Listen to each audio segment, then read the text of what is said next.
Welcome to the Inter-University Seminar for Latin America. I'm excited. This is one of these ones where I expect to learn a lot because it is about Bitcoin, about which I don't know anything. So it's exciting. Let me tell you first, in breaking with Inter-University Seminar policy, at the request of Dean Marigiano, we are actually videotaping this because there is such demand for this. These things are usually held in secret rooms with a secret handshake and done completely in secret, but this one generated a fair number of interest, so if you just wanted to let you all know.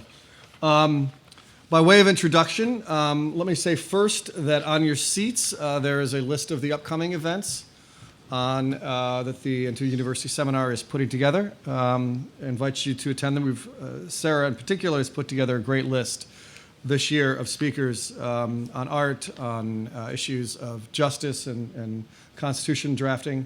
So please join us in the future. Also, there's an event on November 10th on Cuba, update on Cuba.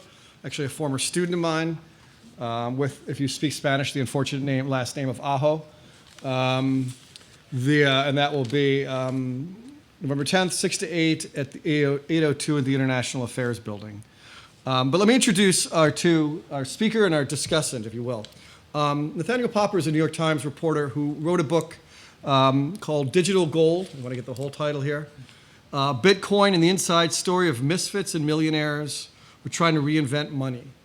And he also actually had today an article about the recent issue that's come up on Bitcoin, about the effort to use it in a Ponzi scheme, and how it's increased that use and others have increased its value. But also, to our point in Latin America, he's written a book, or rather an article about the use of Bitcoin as perhaps a solution for Argentina, which brings us to our discussant, Guillermo Calvo, who is professor of economics, international and public affairs, and the director of program of economic management here at Columbia University. He has a number of awards. I won't read them all, but what I think is relevant here is his expertise is in currency issues and emerging markets, and obviously as an Argentine, well-respected economist, so has thought about perhaps the impact and even possible benefits of using a more fictionalized currency in terms of helping Argentina and its current situation. So what I'll have you do is, Nathaniel, why don't you talk for about 20, 25 minutes, and then Guillermo, I'll have you comment a bit on your reflections. Great. Can everybody hear me? Here, just put this here so I know what time it is. Thank you for coming out. I'm obviously not an academic, not an economist. I'm somebody sort of looking at what people are doing in the world, and not that academics and economists aren't, but I came to Bitcoin, when I began writing about it in 2013, it was kind of abstraction. That the way people wrote about it was as something of an abstraction, virtual currency. All the stories would kind of try to describe how it worked, what it was. I have approached this from the beginning as a story looking at people who are actually using Bitcoin. And one of the most interesting places to see people using Bitcoin in my travels in the course of writing this book, Digital Gold, was Argentina. So I'm going to just try to sort of walk us through what Bitcoin is, because every audience I get, there are a lot of people who aren't quite sure on that, so that might be a useful place to start, and then get you to sort of how this played out in Argentina. Just the very basics on Bitcoin. It came into existence in 2009, and it was essentially software that was released into a world by somebody going by the name of Satoshi Nakamoto. It's since become clear that Satoshi Nakamoto was not the name, or not the real name of a person. It was the name of that was assumed by this creator of Bitcoin. The person who created this software wrote about the ideas that led him to make it, him, her, it, they, to make it. But that's I could do a whole event just on Satoshi Nakamoto. We probably aren't going to get too much into that. I could do a whole event on a lot of elements. I could do a whole event just on describing what Bitcoin is, because usually that takes about an hour with people who haven't thought about it or talked about it before. But I'm going to try to move through that quickly to get to Argentina. So the basic idea of Bitcoin, just to move through that quickly, is, I think what most people think of it as, is some sort of digital token, which it's a token that's recorded on a digital ledger, just like dollars are recorded on digital ledgers in your banks. Most dollars don't exist in paper form. They're on a computer ledger somewhere. Bitcoins are also recorded on ledger somewhere. What makes Bitcoin more interesting than so many other digital fads is that it's not just this token. It's not just a virtual currency. It's also actually a network on which the virtual currency, the token, lives. And so from the beginning, people would join this network, and you were encouraged to join this network because people who joined the network were eligible to get new Bitcoins. When the network started, there were no Bitcoins in existence, and there was no authority that gave away Bitcoins or had them to give away. There was a set of rules in this software about how, when people joined this network, they could win Bitcoins, win new Bitcoins as they were created. And the way Bitcoins were created, we were talking about this right before the event started, it's not as though, again, somebody hands them out. Actually, everybody on the network is keeping a ledger of all the Bitcoins in existence, and there are rules as to who gets the new Bitcoins. You essentially enter into a computational race with everybody else in the network. And whoever wins it, everybody on the network can see, oh, he won the latest round of Bitcoin. We are all going to write that on our ledger. And by being written on the ledger, they come into existence. Nobody gives them out. Everybody writes it on their ledger.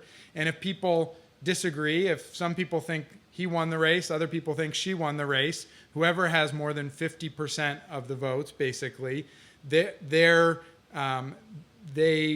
kind of win the day, and everybody updates their ledger and says, okay, he has 50 Bitcoins. So this ledger that everybody is keeping on the Bitcoin network, it's, just to throw in one more term, that is called the blockchain. That's something that financial firms are talking about today. Very hot. It's on the cover of The Economist this week, the blockchain. But it is this ledger on which you can record value.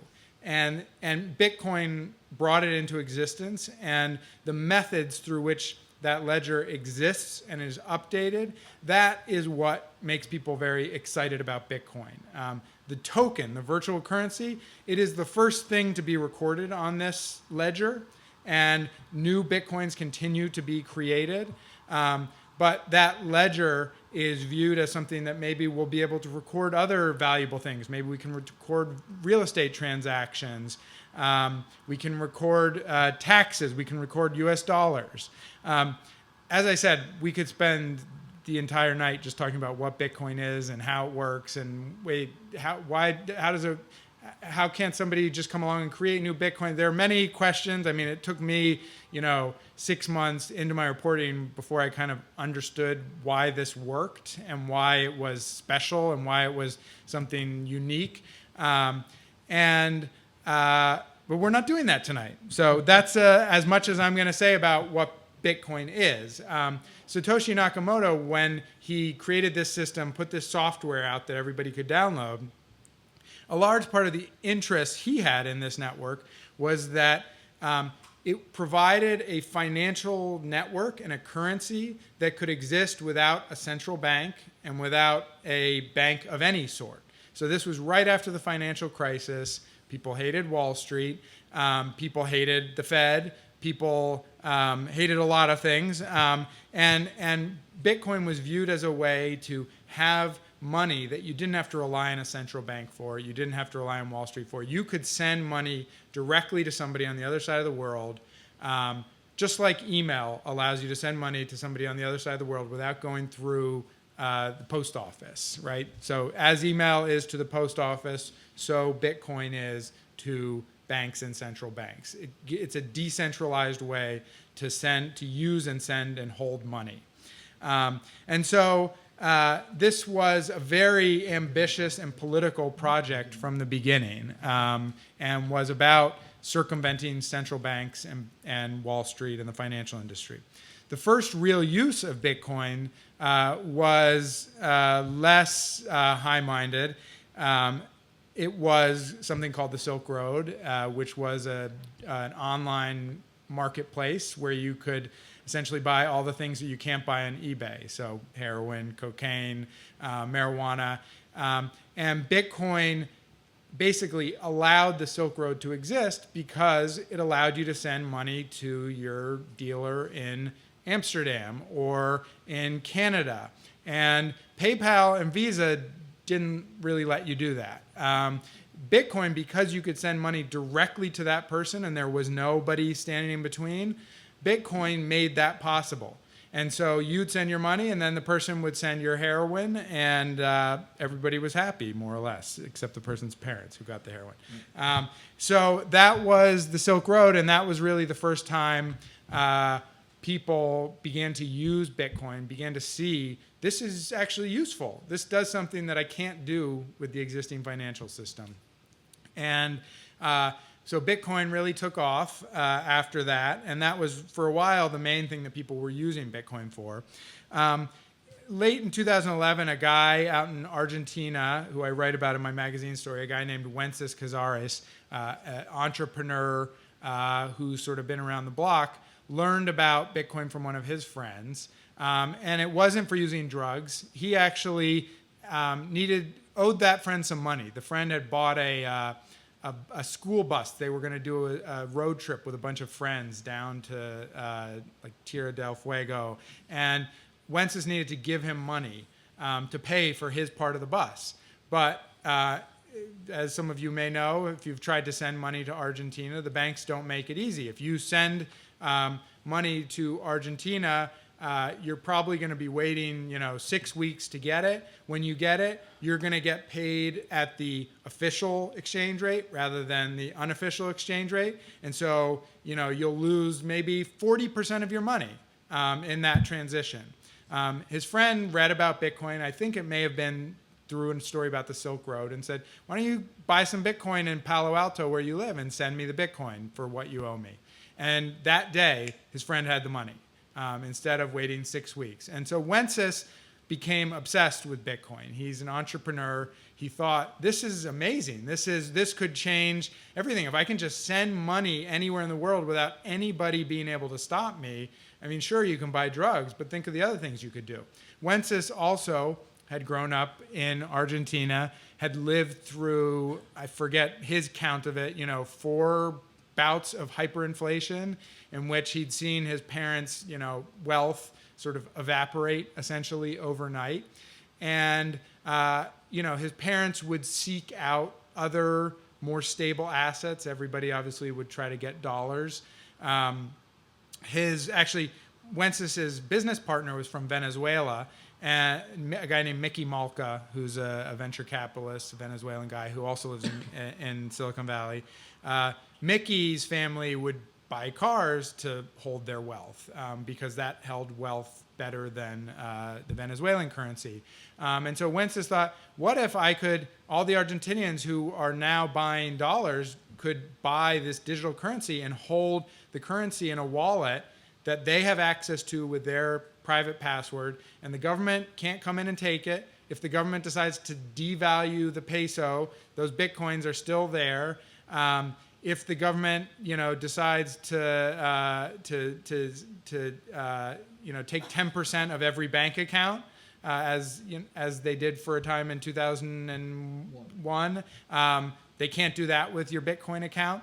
And so Wences became the salesman for Bitcoin in Silicon Valley, and he was he thought this is going to become the future of finance, and not just in Argentina, around the world. This is how money's going to work. This is how money should work. This is perfect money. And so he began selling it to his friends in Silicon Valley, and slowly he got interest, and the first venture capitalists started making investments in Bitcoin companies. The first Bitcoin companies were generally just companies that would sell you Bitcoins for dollars. And I began at the beginning with this process of how Bitcoins are created. By the time Wences came around, it wasn't that easy to win new Bitcoins. There's a limited number on them. There's only 21 million Bitcoins will ever be created, and there's this race to win them. And so by the time Wences came around, it was really hard to win the race. You couldn't basically get free new Bitcoins. So if you wanted them, you had to buy them from somebody. So these companies came up. They were essentially exchanges. They would match somebody who was selling their Bitcoins with somebody who wanted to buy them. Obviously, lots of regulatory problems this ran into. A lot of people ended up in jail as a result of this, as did the guy who was running the Silk Road. But Wences got really excited about this. And at the same time, in Argentina itself, people besides Wences' friend began to realize, oh, maybe this is interesting. In early 2013, a guy named Sebastian Serrano, a developer down there, he had been working as a kind of freelance software developer, often for foreign companies. And he would make software for them, send it to them in the United States, and they would send him dollars to pay him. And once again, they ran into the same problem that Wences ran into with that bus payment. When it came in, he had to get it at the official, he'd get the dollars, but his bank would convert it at the official exchange rate, which was at that point, 7 pesos to the dollar. Whereas if he had sold it, on the black market at the dollar blue rate, he would have gotten 40% more money. So basically, every time he was getting these payments from abroad, he was losing 30% of his money. And so he began asking people, why don't you pay me with Bitcoin? You buy Bitcoin in the United States, send it to me, and then I'll sell it to somebody here in Argentina who wants it, maybe because they want as a store of value instead of buying a car, or instead of buying $100 bills, they'll buy some of these Bitcoins from me. He began doing that. It worked really well. He got paid by everybody in Bitcoin. He immediately sold them off. So he created a startup called Bitpagos that basically did that service for any company in Argentina that needed to get money from customers abroad. So most notably hotels, tourist industry, companies that had American customers. Sebastian Serrano, Bitpagos, would take the credit card payment in the United States, get the dollars, buy some Bitcoins, send it to the hotel, and then the hotel in Argentina could either hold on to the Bitcoins or sell them whenever they wanted to. And Bitpagos took off. I mean, it hasn't. It's not what every hotel in Argentina uses, but I think at this point he has something like 1,000 establishments that are signed up. That every time they take a credit card payment, they take it in America through Bitpagos, get Bitcoins, and then bring those Bitcoins to Argentina. Now, one of the interesting results of this is because that's been sort of the first big use in Argentina is these establishments getting money in, getting their payments from abroad in through Bitpagos. There's actually been now a surplus of Bitcoins in Argentina. And so what became interesting was at the beginning, people like Wences wanted to buy Bitcoins in Argentina, and it was really hard to get them. And so it actually cost more to buy Bitcoins in Argentina than it did in the United States at the equal conversion rate. Now, because there's an oversupply of Bitcoins in Argentina coming in through Bitpagos, it actually costs less to buy Bitcoins in Argentina than it does in the United States. That's a numbers game that isn't that important, but it's just interesting when you think about it. But Bitpagos has One, backing from a bunch of venture capitalists in Silicon Valley who think it's a great business model. And it has recently expanded to, not surprisingly, Venezuela, which has an even more screwed up currency than Argentina. And what you've gotten in both Venezuela and Argentina is this really interesting black market for Bitcoins where in large part, it's these foreign establishments or freelancers who are getting paid in Bitcoin. They want to sell them. And so you've had spring up a bunch of basically Bitcoin brokers who will buy your Bitcoins from you. They'll come to your house. They'll give you pesos or Bolivar, and you'll get it at something closer to the unofficial exchange rate. So you'll get most of your money. In Argentina, you basically lose maybe 4%, as opposed to losing 40% if the money came in through the banks. Obviously, from here, so my magazine story, to the degree any of you read it, was about one of these Bitcoin brokers who goes around Argentina, working class guy. He doesn't care about the Fed. He doesn't care about Wall Street. He doesn't care who Satoshi Nakamoto is. It's just become an everyday business in Argentina. And what's so fascinating about that is that it's really, in my experience with Bitcoin, the one place where sort of ordinary people are using Bitcoin for a relatively pedestrian use, not trying to buy drugs. I mean, they are essentially breaking the law. They're trying to circumvent currency controls. But, they're just trying to make a living, essentially. You've actually seen talk in China, which is another place where Bitcoin has exploded. There is a lot of debate about why it has exploded in China. Some people think it's similarly because of currency controls that China has, and there's thought process that people are using Bitcoin to get their money out of China. I actually think that's probably. I went to Beijing, I went to Shanghai, talked to Bitcoin users. I don't actually think that's the main reason people are using it in China. In China, it's mostly a kind of speculative investment. But I think that's there in China. It's an interesting sort of use case for Bitcoin. I think at this point, the really interesting thing is, to what degree do people start to adopt Bitcoin more broadly to hold money in Argentina? It's really hard to open a bank account. An 18-year-old kid wants to open a bank account. That's much more difficult in Argentina than it is here. It's much more difficult to get a credit card. So actually, one of the things last time I was there, I heard people using Bitcoin for was they would buy $5 worth of Bitcoin from a Bitcoin broker and pay for their Netflix subscription, which they couldn't otherwise do because they don't have a credit card. So this gave people access to the digital financial realm for the first time. And Wences always talks about this. These whatever it is. I actually don't even know what the stats on the global unbanked are, but he just talks about these people who have mobile phones, have smartphones around the world, who can see Amazon, who can see Netflix, but because they don't have a bank account, can never access it. This whole world of digital commerce that people who without a bank don't have any access to. And so Wences, his big dream is that Bitcoin is the way people bank in the future. This is the way people have bank accounts. And what you see in Argentina is the first little efforts to do that.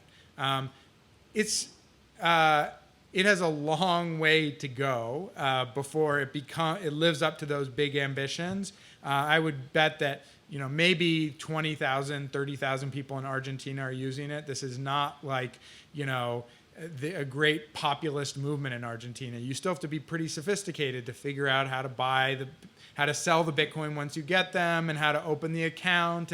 But for people who know how to do this, it's working.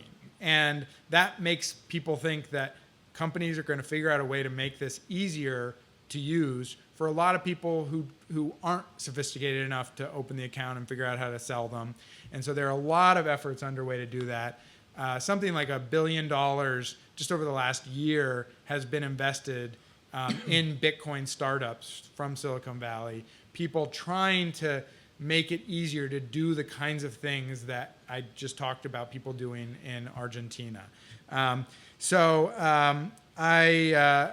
think maybe I'll stop there. I mean, I think obviously it's going to be interesting to see in Argentina what happens if Macri wins the upcoming election and devalues the peso, and then there's no great advantage. If there's no unofficial exchange rate, is Bitcoin still useful? There are a lot of people who argue it still will be useful because you'll be able to make immediate transfers even if you're not getting that exchange rate. There are other advantages to Bitcoin.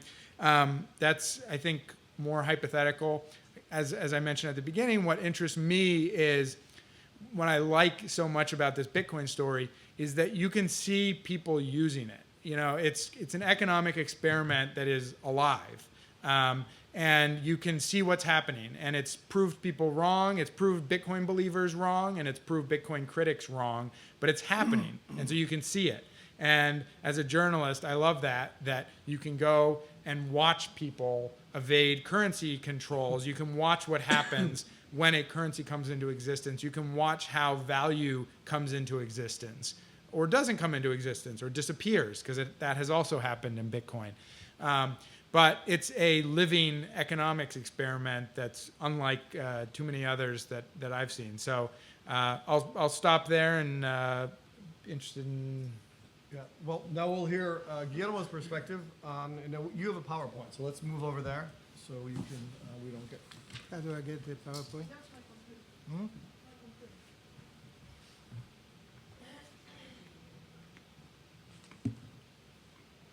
Okay. So,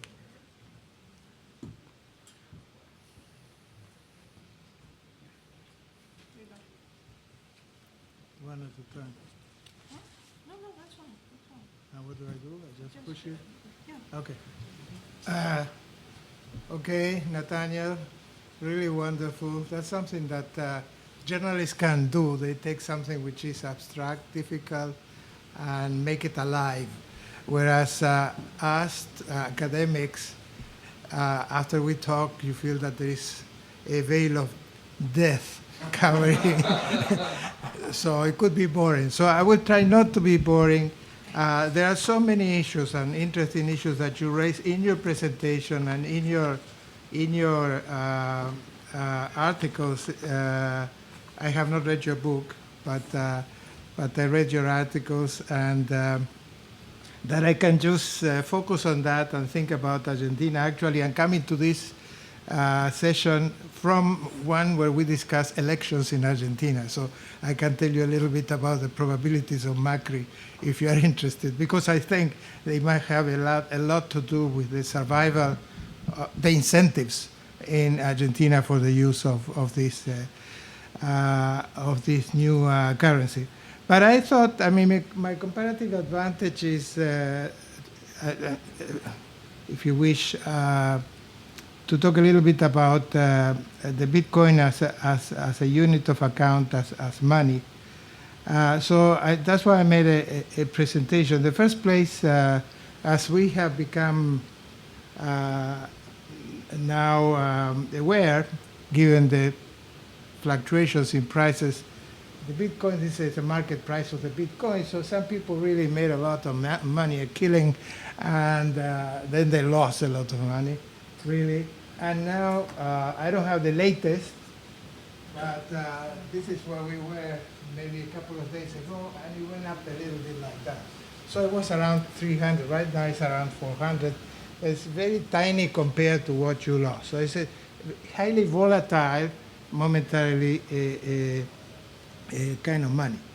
Now, if you compare it with another money that was very popular, the gold, that's also very volatile. So you see, but a little less. It went up to 2,000, and now it's around, I mean, you lost, I don't know, at least 30-40% of your money in about the same time. So that's another competitor that has been around. It's different from, obviously, the way it works from the Bitcoin because of all the technicalities. I mean, it's very hard to send coin gold coins around the world. It's very easy with the Bitcoin, so it's a technical difference. But in principle, as we see these things from the perspective of economics, these are two means of exchange that maybe the gold has some intrinsic value, but still the value of the coin, obviously, of the gold doesn't go up and down because people find new ways to use it for dental work, but it's a speculation too. So both are subject to that. Let me continue. Compared to that, if you held a dollar bill, the value of a dollar bill in terms of consumer goods, which is you can compute as 1 divided by the CPI, by the index, the price index, you see that from 2010 to now, it has depreciated. We know that. There's been inflation. But in a rather very smooth way, so you don't have these variations. And it went from a little bit more than 97 to 90, so you lost a little bit more than 7-8%, say 10%, compared to 30-40% with the dollar, 60% if you bought the Bitcoin at the peak. So that makes for the investor currency in principle more attractive. I mean, especially for somebody who is risk averse, if you use it as a store of value, if you want to hold on to it, if you are not a speculator, if you hold dollars, of course, pesos is a different story. But I want to keep on my attention on dollar bills momentarily. Now, the other ones that vary a lot vary relative to the dollar, so they also suffer this depreciation. So it's more variable, but they still suffer this depreciation. So the dollar in particular, or stable advanced economy or reserve currencies, had for many, many years after the 1970s, which was a period of high inflation, very stable value in terms of consumption, of goods and services. And in some places, I believe the case of Japan, people have gotten addicted to the yen. It's so stable, the yen, for years and years. It was so stable even in the midst of the big collapse in 1992 that I believe people trust it. That's why they trust these pieces of paper more than anything else. Well, so this is, I'm not explaining anything, I'm not doing any thinking, I'm just showing pictures. Now let me go a little bit deeper into the concept of digital money. Digital money has all kinds of now sophisticated mechanisms, but we had digital money for years and years, for medieval times. From the very moment that banks were created, we didn't call it digital, but it was a ledger. There was a ledger. Ledger, we've been using ledgers, and a bank is just as a ledger. It is as abstract as a Bitcoin. Again, leaving aside all the technicalities and possibility of transferring the money to, that's a different story. But the digital part, the question is, digital money, is it inherently unstable? So here we have examples of the dollar being very, very stable, more stable than Bitcoin. So, but still, there is nothing inherently different from the dollar bill and a Bitcoin or a gold coin. Nothing inherently different. In fact, as I'm going to argue in a moment, I mean, a dollar bill is a piece of dirty paper. So what is it? It's a promise by a government of a value. Yeah, we'll come back to the discussion later on. Yeah, they will give you $1 if you give them $1.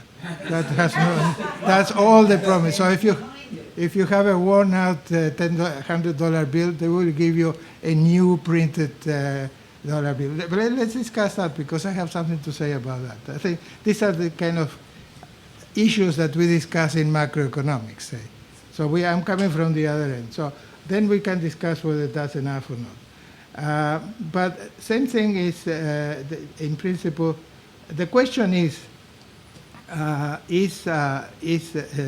digital money that different from that point of view? Is that the reason why digital money is so unstable? That would be the question. So, paper money, as we know it, has no basic, virtually no intrinsic value, whatever the promises of the government. In that sense, it's much like the Bitcoin. Besides, the Bitcoin has a very large upside risk. And this is what I did. As Nathaniel said, the maximum they are going to print is 21 million Bitcoins. So let's take that. Suppose we are there already. I have the old, this is the old, well, I computed this with the $400. It's not there. Today, each Bitcoin is around 400, not 300. But the message is there. Tomorrow will be 300. Likely. Okay, so maybe this is more realistic, okay? Okay, so this is a 300. Suppose it is 300. So multiply that by 21 million, and the market value of that would be $7 billion. Okay, around $7 billion. Now, compare that with base money. This is the dollars and bills. They are about today $4 trillion, partly because the government, the Fed has been printing lots and lots of money after the Lehman crisis. But that's the stock. So compare 4 trillion to 7 billion. There's a long, long way to go to compete with the dollar. Now, if you put that the euro, which is about the same amount, and you put the yen, then the Bitcoin, from this perspective, is insignificant. It's not even a footnote. I'm not saying it doesn't make a difference for countries like Argentina, where there are distortions and so on. So that, this is not a criticism at all on the relevance of the discussion. But I'm saying, from a purely monetary point of view, we are momentarily adding a new thing, which market value is only $7 billion. Now, suppose people start to learn from reading Nathaniel's columns that, why do I hold on to these dollar bills when I can use them? I mean, many of those bills we know circulate outside the United States. Much of that dollar bills, $100 bills, are in the hands of drug dealers and so on. So those people can say, well, why do I hold this? Why don't I try to exchange it for Bitcoins? So suppose 1% of the money base in the US, just 1%, people try to switch into Bitcoins. What will happen to the price? Well, I'm not going to give you details, but you can easily make the argument that it could jump to 1,700. So we are in 300, 400 now. There's a long way to go up. And I'm very, very, very conservative about it. So if all of a sudden this becomes something popular, and people just switch a little bit of their currency try to switch it from dollars to Bitcoins, all of a sudden, I mean, whoever holds that makes a killing. From 400 or 300 to, it's about six-fold increase. And that could happen very rapidly if the conditions are there. So I'm not terribly surprised, for example, that the price of the Bitcoin went up now because of this crazy guy saying that you can earn 30% per month. I mean, a Ponzi game. Because if people believe it, it's going to be self-fulfilling for a while. So it can work. And there's plenty of space for that to happen, precisely because it is so small. Still, the question remains, why is paper money so valuable and stable? And why is it an interesting point? Because this is probably the dollar bills are in terms of real goods very stable, that's probably a reason why the Bitcoin will have a hard time pushing away the standard monies, right? Crowding out the standard money. We have a hard time to do that. So just to remind you, that's what a $100 bill is, and it's a piece of paper. So in a paragraph that nobody knows, that I am aware of, economists have bypassed completely in the general theory. There is this which I working on related subjects. I started to think about, and then I found that Keynes has something to say about it, which I call the price theory of money. What he's basically saying, if you read, let me read the paragraph, is the fact that contracts are fixed and wages are usually somewhat stable in terms of money. You were thinking of only one type of money at the time.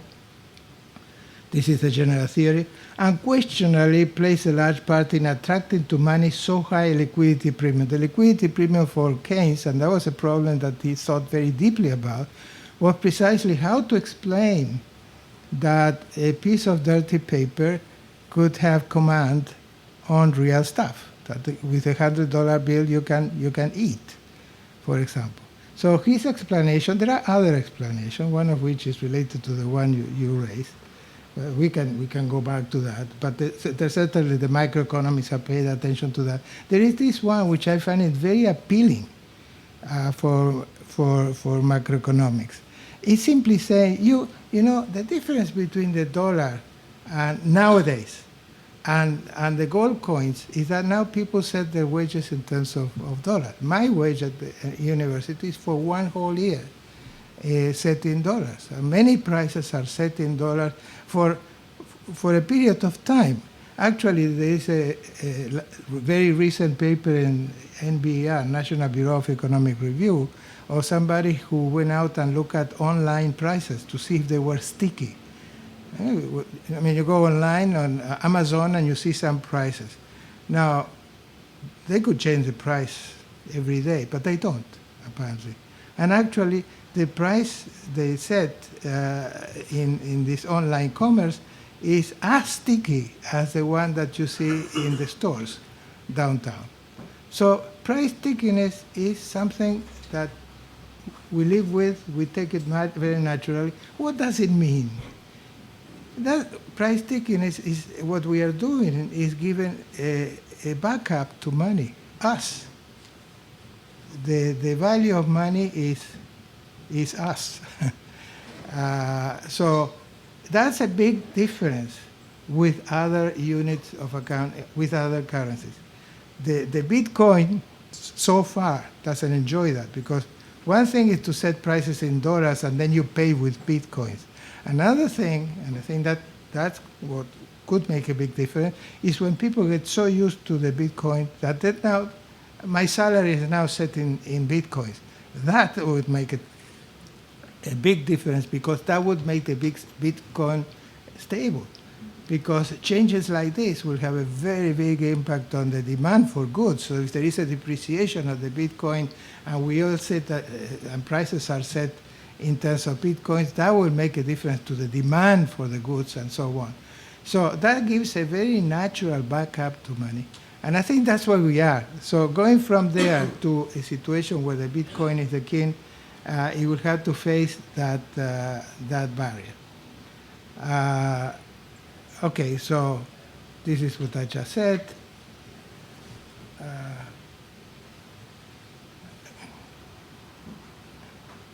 And especially staggered prices, that is to say, well, not all prices are set at the same time, that even give further assurance. So when we had the gold standard, prices were set in terms of gold. And when we had the silver standard, was set to silver.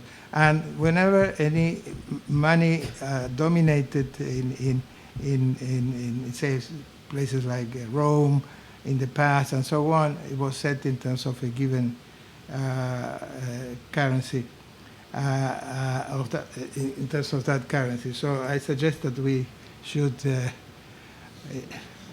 change that and say to make it clear to everybody, we trust in God, of course, and sticky prices. It helps a lot. Of course, if you have a highly inflationary economy, highly distorted economy, then that's where sticky prices go by the window and people start thinking about other currencies. So that's a capital sin in Argentina. There's been major inflation in the past, and of course, then money is not thought seriously as a store of value and so on, with all the problems that it has. So major implications. It's very hard, this one, because here it shows the whole page. There is a huge upside risk in holding bitcoins, which I don't find unrealistic. So I think there is plenty of room for the bitcoins. So if you want to bet, put $1,000 in bitcoins, it's not a bad idea. Maybe even more money. I will think about that more seriously in the future. But still, the dollar and other reserve currencies are going to be the dominant one for a period of time. Once again, this is something I just said, bitcoins will not become a serious threat to others. Reserve currencies if prices are not denominated in Bitcoin. That's my presentation. Let me just say a few words to try to make a connection with what Nathaniel mentioned. I think this is a different view about Bitcoins. It's still the market value of the Bitcoins is very small. I believe there is a potential for that to increase. Has all kinds of advantages that he mentioned to bypass the law and the constraint that economies put on currency movement. In the case of Argentina, this is an interesting country to also look at other experiences. You may want to delve into that because inflation has been there for quite some time and all kinds of. So in the past, for example, they invented patacones. In the past, with high inflation, they invented the barter clubs. All of those things disappeared almost immediately the moment the economy went back to normality. So the way you ended your presentation, I think, is the right one. We don't know if there is normality goes back. That's what Macri is promising, that, and he's the most likely candidate at this point. Maybe Bitcoin has the days counted in Argentina. That doesn't mean Bitcoin, the issue, will disappear. And that's my presentation. Okay. Well, I'm just glad that the Provost, John Coatsworth, unlike last time, wasn't here this time to hear you suggest that salaries could be denominated by Bitcoin. Take you up on that. Let's open it up for questions. I have a number of questions, but I don't want to abuse my role here as the moderator.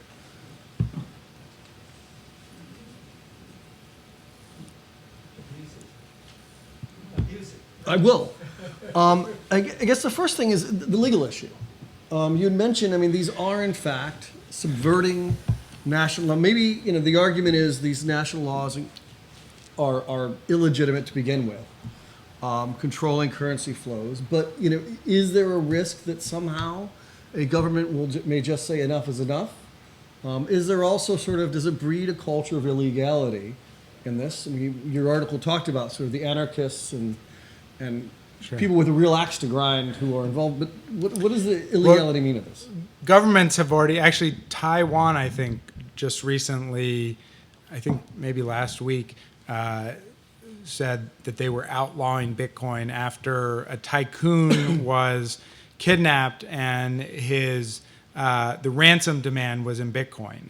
And by the way, Bitcoin is the way people demand ransom now, because you don't have to bring a suitcase. You just send it to somebody's address. And so there's actually, the most common way this happens is there's a virus that will lock your computer and say, if you don't send $500 of Bitcoin to this address, you don't get your files back. And the FBI now just recommends that people pay the $500.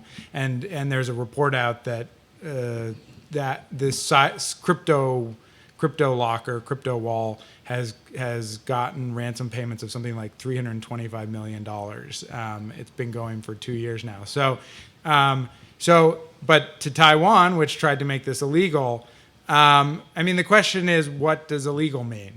I mean, they say you can't use it, so you can't have a wallet on your computer that the government doesn't necessarily, I mean, doesn't have any way to know about. And you have a password that you can, memorize in your head. I guess that can be illegal. It doesn't seem like a hard thing to circumvent simply opening a wallet and holding Bitcoin. The way that regulators have approached this generally, they realized we can't make Bitcoin illegal, or doing so isn't going to matter. What we can do is make it hard for people to convert between the local currency, the fiat currency, as Bitcoiners like to call it, and Bitcoin. That's been how to get Bitcoins has been what has held up Bitcoin up till now. It's hard to buy them, or it requires some act of giving somebody dollars or pesos, meeting them in person, sending it to them online. And if you send it to them online, well, then your bank can get involved again. And so, and that's where governments have stepped in. New York has really just recently released one of the first Bitcoin regulations. There's a bit license that the first company just got. So that's where governments are stepping in. And in fact, by saying, a Bitcoin, you can't send dollars to a Bitcoin exchange, that's very effective in tamping down the Bitcoin economy. If you do that, then the only way people can buy Bitcoins is to meet somebody at a cafe and give them cash, and that's a lot harder. So countries, and by the way, China has done that. They basically said you can't send money from your bank account to a Bitcoin company. And so that spike you saw in that chart of Bitcoin's price, that spike was when you could send money from your Chinese bank account to a Bitcoin exchange. And that place where it started going down was when the Chinese government said you can't send money from your Chinese bank account to a Bitcoin company. So that was that surge was China. But what's been interesting is that it's still stayed alive in China, and people have found ways around this. It's still where most Bitcoins exist in the world is China. So despite the government doing that, people have found ways. I mean, Bitcoin companies basically, the executives of Bitcoin companies will just take your payment into their personal bank account before exchanging it. I don't think American companies would be as likely to do that, but it's hard to make Bitcoin illegal, but certainly making it illegal will slow it down. And one of the things that's been interesting in Argentina is that there's really been no effort to do so. I think in part because it's already so hard to make bank transfers there that they almost don't need to. I think a lot of governments realize that it's somewhat futile to make it illegal, although you can slow it down. You had a question here? A bunch of questions. Well, I have a couple, if I may. I'm a little jet lagged, so maybe I won't make sense. But, there's some problems that you didn't mention. At a narrow level, you didn't mention fraud or other reasons why Jump in. we're all spending 500 million. Jump into a few of the questions. Right. People lost money. Right. But I think, so there's something like deeply flawed at that level as a means of saving. But I think at a broader level, one should ask, the kind of broader question that Guillermo was asking. If a banking system or a monetary policy is bad, obviously the solution is to sort it out, like in Argentina. Not to have some little currency that kind of gets around things for a limited number of people. And if it's seen as a way of kind of avoiding an inefficient banking system, this will make it even more chaotic because there's nobody regulating it. There's nobody issuing it in a structured way. So, Well, I mean, and one final point, you mentioned that banks are, for example, inefficient. In Africa, banks are very inefficient and very expensive, but they've invented a system through defaults. right. Fix them, but the government sort of knows what's going on and it's not. Right. It's not so secret. Right. Well, I'll just say, as I began at the beginning, I'm not an economist. What I'm here is to describe what has happened. I should say that in my book, which I hope you'll all read, Digital Gold, I think you will come across all of the flaws in Bitcoin in great number. I am not an advocate of Bitcoin. I think it's fascinating because it's worked in the ways that it has so far. I think the theft, Mt. Gox, the simple answer is that it wasn't sort of Bitcoin's fault. The technology didn't lead to that. What led to that was the fact that there was nobody regulating Mt. Gox. So this is part of the issue when you get a decentralized currency, is that companies can exist and work in this economy, and there's no natural regulator. Now, in New York, there are regulators. So Bitcoin exchanges have regulators, and they follow the same rules as everybody else. And presumably, it will be much harder to have money stolen from those institutions. The money that was stolen from Mt. Gox, it wasn't as though the cryptography failed. The guy just basically lost his passwords, just like the JP Morgan Chase. Jamie Dimon just kind of sleep on the job for a while and lost some of his passwords, and somebody got in and stole $500 million. That's not an indictment of the dollar. That's an indictment of that institution. Again, this is very complicated. I go into it in the book. I mean, obviously the fact that it's decentralized means that it's harder for regulators. So that is an issue for Bitcoin, but it's not, the technology worked. In terms of the sort of getting, as a way around,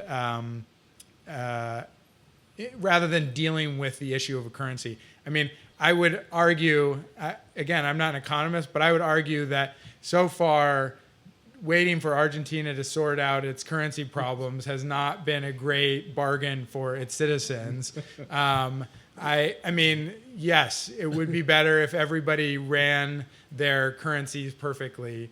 I think it's probably not a terrible thing to have a challenger that makes people realize, oh, maybe we could be doing this differently. And actually, one of the most interesting things, I mentioned that Wall Street has gotten very interested in this, and we haven't really talked about why that is. It's not exactly for the reasons we're talking about here, but central banks are actually very interested in this technology because they don't like their current system. They don't like having a ledger that the banks keep and they have to rely on the banks. They like the idea of a decentralized ledger where their own currencies are kept.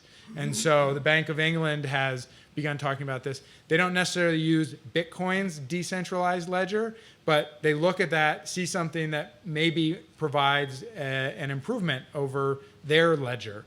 And they try to imitate that, and maybe that leads to the kind of improvement that you're talking about. But it's not an improvement that anybody had sort of thought about before Bitcoin came around. Yeah, please. Yeah, no, addressing the question that Stephanie asked, and looking at the price side of the Bitcoin, the Bitcoin for an economy like Argentina, which has suffered bouts of inflation since the 19th century, is like currency substitution. So you are adding one more to the menu that people had. And if I understand Nathaniel well, the argument might be, again, trying to look at the bright side, is that you are facilitating currency substitution and not only facilitating trades, therefore using a means of payment at home, but also transfers abroad, and that could then help put oil into the international commerce. So that could be helpful. And at the same time, you can think of this as as an instrument that may help discipline the government, because now there is something the more familiar, and I'm sure that Argentinians, they will very quickly learn how to use this if they have the incentives on a permanent basis. They will probably, every little child will know how to buy and sell these coins, and it could very well be as effective as the dollar, to the extent, of course, that the Bitcoin is a stable currency. There is a paper in one of the latest Journal of Economic Perspectives on these issues, where they have data on the reasons why people hold Bitcoins. And I seem to remember that it is more for a store of value. Right. Not just that. Is that right? Is that your feeling too? Well, I was going to say, I mean, the one sort of broader point I think to make, and to talk about your presentation. So Bitcoin as a store of value, that's one reason Argentinians would want this, is as a way to escape the peso. But I think the money isn't just a store of value; it's also a means of exchange. And what people are increasingly focusing on with Bitcoin is that it is a better means of exchange than existing currencies, because you can so easily send them without needing an intermediary. So if Macri wins and if the unofficial or the official exchange rate goes away, I think the idea is that in Argentina there will still be a lot of people who will now know about Bitcoin, and even if they're not going to save money on the exchange rate, they want to get money to the United States tomorrow and not wait 6 weeks. And that's happening everywhere. So you're seeing remittances, people using Bitcoin for remittance payments, from Hong Kong to Indonesia and the Philippines. And it's not because it's a good store of value. You just buy it for the time that you're sending it. And so increasingly, it's that as a means of transaction that it is useful. That's how banks are interested in it, even more broadly. But the store of value is just one use of it. And some people say that the intrinsic value of Bitcoin is that you have access to the network. It's like owning a piece of Visa, or owning Your own Western Union. Yeah, owning your own login to Visa or Western Union. That's what you have when you have a Bitcoin. You can send money on the Bitcoin network, and so that's just worth thinking about, because even if the value isn't stable, you have people who are willing to kind of bet on it as a store of value or hedge, as do gold traders. But then, normal people, the way they use it is they buy it when they actually want to use it, and then they get rid of it. Okay, I have a couple of hands. Gray, and then Laura, and then you, and then let's take those, then you, set of questions, then you can answer them, and then we'll take this half. Great. You sort of answered, I think, in part of it, but it was the notion of, if everyone has a phone, they become a certain level of technologically savvy with a phone. And so the notion of people not having bank accounts but having phones, and all of a sudden this notion of reaching unbanked to be able to operate in a digital economy. And so my question was, are you seeing other payment systems? Are you seeing other financial innovation?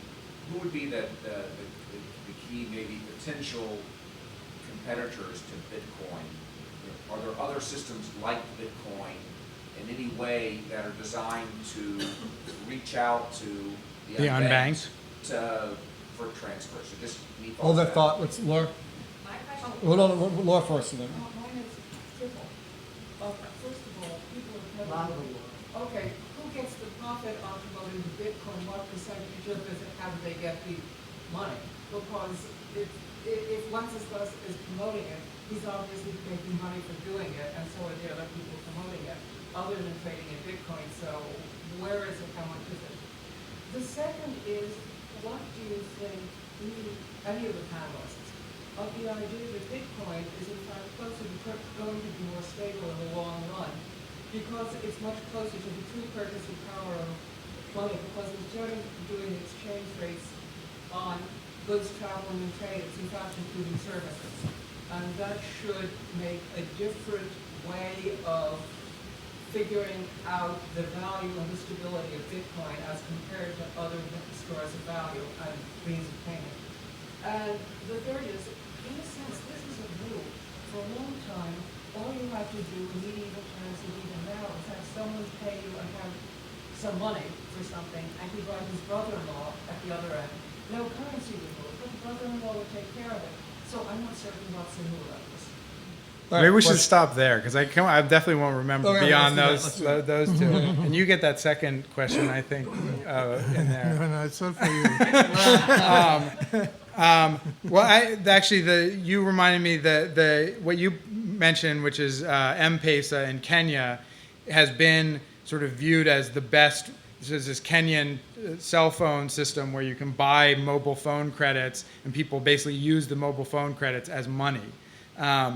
Now, what Wences says, Bill Gates for a while was actually looking at. Bill Gates is very interested in increasing financial inclusion, and Bill Gates was very interested in M-Pesa.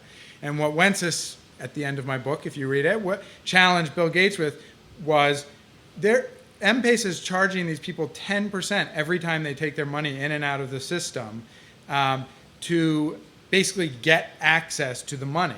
So it's great that they get access to money and can spend it, but it's an expensive system. Don't hold me to 10%, but it costs money. And the idea with Bitcoin is there aren't really transaction costs. There are, in fact, they're tiny. You don't see them particularly now, and that they may increase. But because there's no intermediary, there's nobody there to sort of charge that fee. So actually the Gates Foundation, after that challenge of Bill Gates, the Gates Foundation has now released a big paper on what they want to see financial inclusion look like in the developing world. And it looks astonishingly like Bitcoin. Without the anonymity, they released this whole project earlier this year that talks about systems for the emerging markets and what they should look like, and they want it to be decentralized, and they want it to be cryptographically secure, and all this stuff that's very close to Bitcoin. So I feel like I'm definitely forgetting the second question there. Why is it new? Part of the idea here is that this goes back to the very foundational idea of money, that money is a ledger.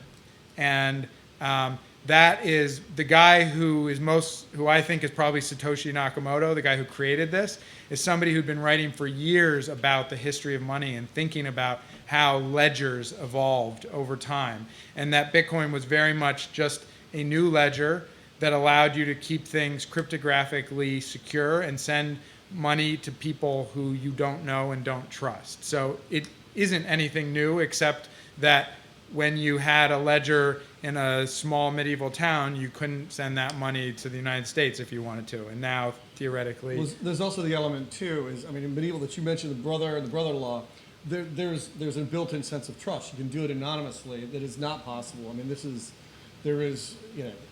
is not like the Middle Ages. People are trusting an unknown quantity, and that's sort of... I guess you needed to trust somebody, which was, I guess it was the two brothers you had to trust.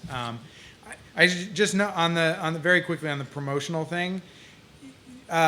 This goes back to why we could spend the entire hour talking about how Bitcoin works, but you don't if you take part in this computational race to get Bitcoins, you win them.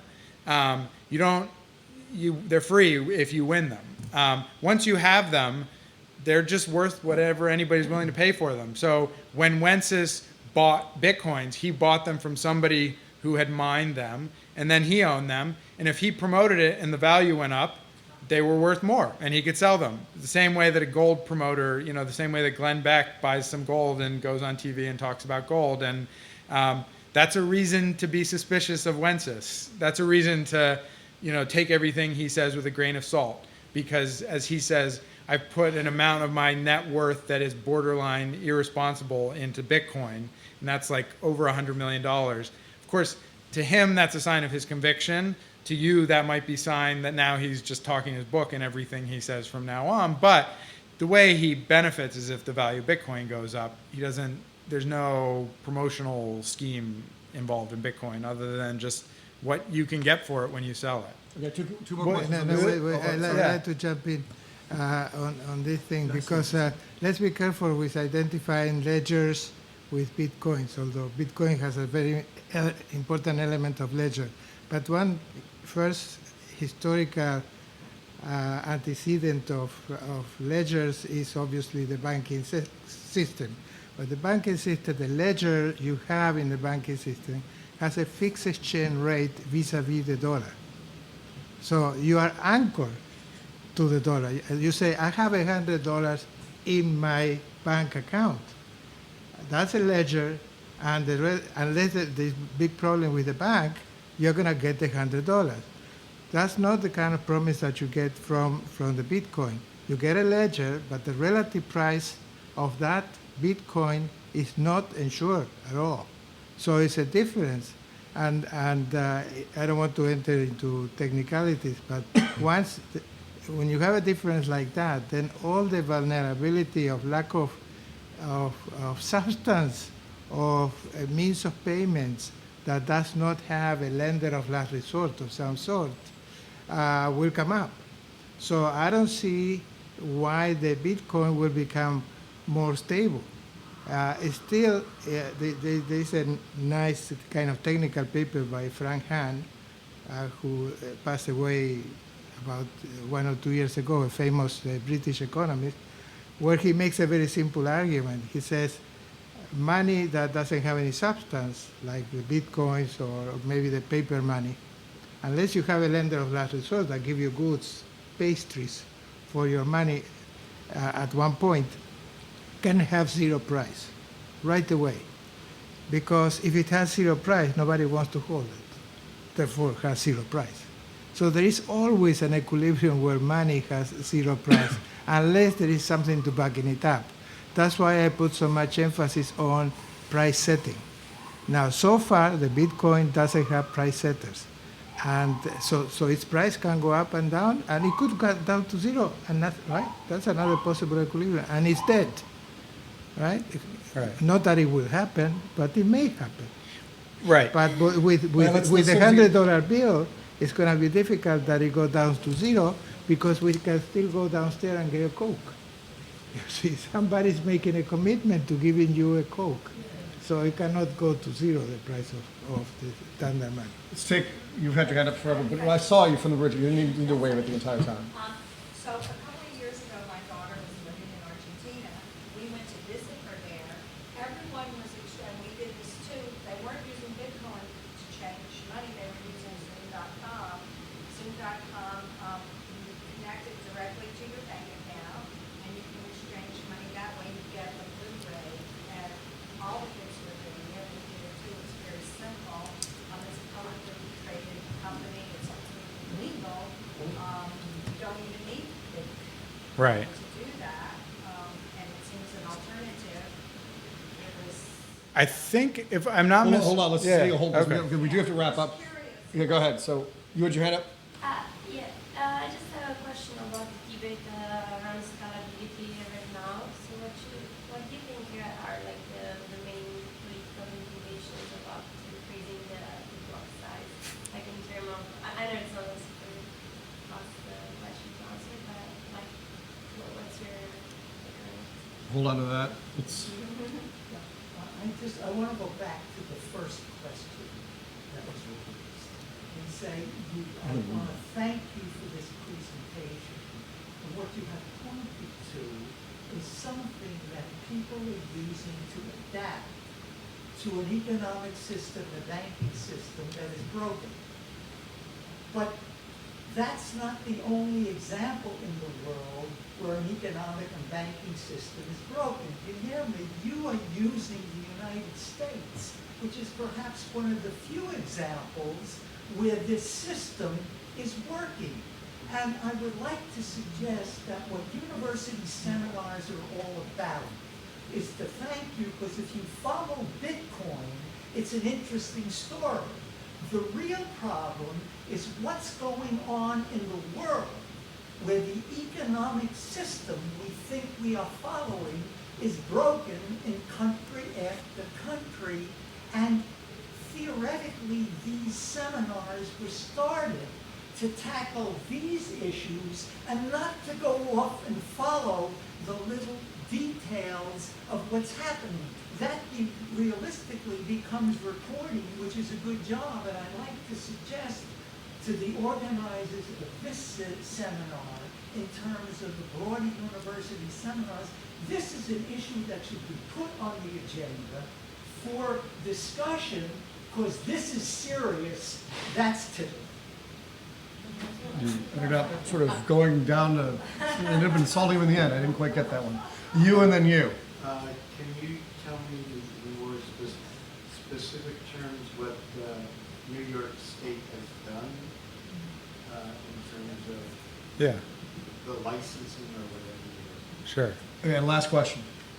Question, why is there a limit on the maximum volume of Bitcoin? And Guillermo, I don't think there's a huge risk upside, because somebody could do something better, exactly the same thing, and start quoting prices in another digital currencies, not Bitcoin. But there are already Then Bitcoin would exactly go to zero. there are already hundreds of altcoins, which are just people. The Bitcoin software is open source. You can take it, copy it, change it a little bit, create Litecoin, barbecue coin, porn coin, anything you want, and they've already done it. And what's interesting is that Bitcoin, that hasn't mattered to Bitcoin, because money is a social construct, and as long as and people, once money has a network effect, it maintains that network effect. I mean, it has an ability to maintain that network effect that new challengers don't have. And so the limit of 21 million, again, sort of, well, I point you to the book again, but that's, it was he essentially pulled it out of a hat. He wanted a limit. It doesn't sort of matter what it is, because you can subdivide them once you get them, so it doesn't matter that it's 21 million. He just wanted it to be limited, so it was scarce, so that people would have a sense that if they held them, there wouldn't just be unlimited numbers of them. But what you're asking is a sort of economics question: is should a currency have some cap? That's why Bitcoin is interesting, because it's an experiment in that. What is an inflationary currency? What is a deflationary currency? That's bigger than me to answer, but As long as prices are not quoted in Bitcoins, you cannot talk about anything, the economic, inflation, deflation, anything. It doesn't make any sense. absolutely. So I'm totally with Guillermo on that. It has Right. Bitcoin today is just it's a curiosity. Right. Very And interesting. it will be. But it's not a currency. No. It's a commodity right now. It's a digital commodity, which is why the name of my book is Digital Gold. The question is when a commodity turns into a currency, because there have been times in history where commodities turned into history. And what does it take for that to happen? Does Bitcoin have the qualities to make that happen? Is it useful enough that people will want to use it? I think the argument about what will make it stable is that people will want to use it enough for things, for ordinary things that they can't do with the dollar, such as sending money to relatives abroad, buying heroin, that it actually becomes the scarce quantity. You need to hold it because you want to use the network. And so that in itself, I mean, the idea is if people start using it for transactions, and of course this is all circular, but the reality is nobody thought it would last for 7 years. I wasn't there at the beginning to think it would or wouldn't, but and this is a great debate, and I think the most interesting question is, why is it worth anything? People are willing to pay something for it right now. I'm not arguing whether they should or shouldn't, but the number of people willing to pay something for Bitcoin has continued to grow, and the number of people using it for something has continued to grow.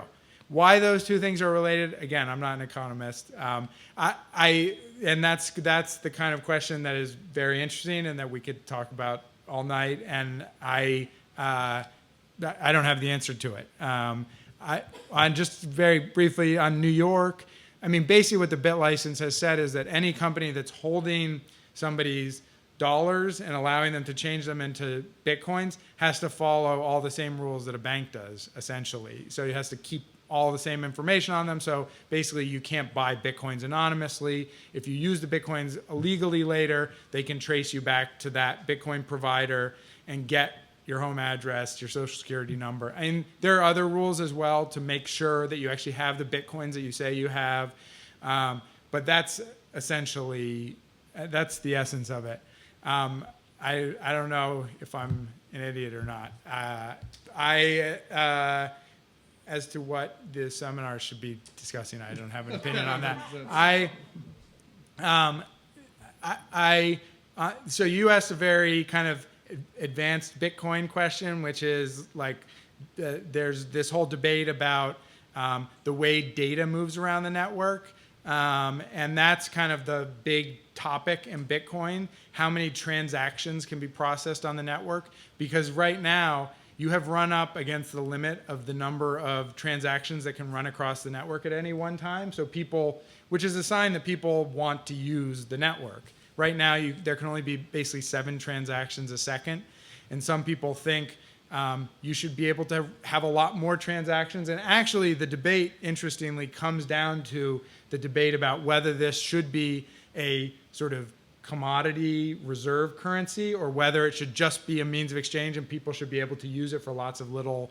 So it's actually an interesting debate that comes back to what this is and what should money look like, and what is the nature of this network. Let me add to that there are 2 issues here. You're saying that you're running against the limit of the number of transactions per unit of time. That's what an economist would call the velocity of circulation. And the velocity of circulation could be very large while the value of the money is very small, because what matters is m times v, v is velocity. So what you're saying is perhaps an indication that people are using it as a means of transaction, but they don't want to hold it. So if I don't want to hold it, I get it, send it to somebody else, and it's circulating all the time. And maybe you are bumping against that limit. Is not necessarily an indication that they want. Right. The demand for Bitcoins is increasing, but that they find that that's a useful instrument for transactions. Right. Well, let me. Wait, just the Zoom thing. Yeah. I actually, the thing about Zoom is that it's very easy for the Argentinian government, because Zoom deals with Argentinian banks, if she has an Argentinian bank. We get it from an American bank here, but not great. The question is how she's withdrawing it there and at what exchange rate. Like Zoom, if they're converting into pesos, presumably has to follow the laws of the government that is offering it access to those pesos. So they're going to offer it at the official exchange rate. Which is interesting. And I frankly, that means that Zoom was at that point breaking. I can say that when I was there, I didn't hear people using Zoom, so I wouldn't be surprised if at some point the government stepped in and said, Zoom, you can't do this anymore. Yeah, no, it's totally plausible. This is not the only way to get money in and out of Argentina, by the way. People have a lot of other ways to do it. If Zoom is doing that, they're going to run up against the Argentinian government. And the problem, and this is always the thing with Bitcoin is decentralized. So if the government of Argentina gets mad, there's nobody they can go to and say, stop sending money to the person in Argentina. With Zoom, there's a company, they can sue them, and that company either has to obey them or not. But they're vulnerable in that way that Bitcoin isn't. That's viewed as one of the advantages of Bitcoin, is that it's harder to basically sue Bitcoin. Well, a couple times during this discussion, I didn't feel bad for it, but I sort of really appreciated it. I mean, you're obviously not an evangelist for it, but yet you're suddenly called to defend it, which I really appreciated. Right. You didn't do it, but you sort of presented a very sort of objective analysis, and sort of I think why you find it curious, and I think all of us do as well. Yeah. Interestingly, you're the Bitcoin promoter, telling people to shoot for 1,700 and put the. When my mom actually finished reading my book, many people, when they finish reading my book, which is pretty critical book, Want to Buy Bitcoins. That's not why I wrote the book. When my mom finished reading the book and said she wanted to buy Bitcoins, I told her not to, and she went ahead and did it anyways. Making money. She has so far made money, yes, because over the last 5 months, the price of Bitcoin has doubled. If she had bought at the peak, she would have lost money. She made a speculative investment, and so far she's up, but we'll Well, see. please how she join does. me in thanking Nathaniel and Guillermo.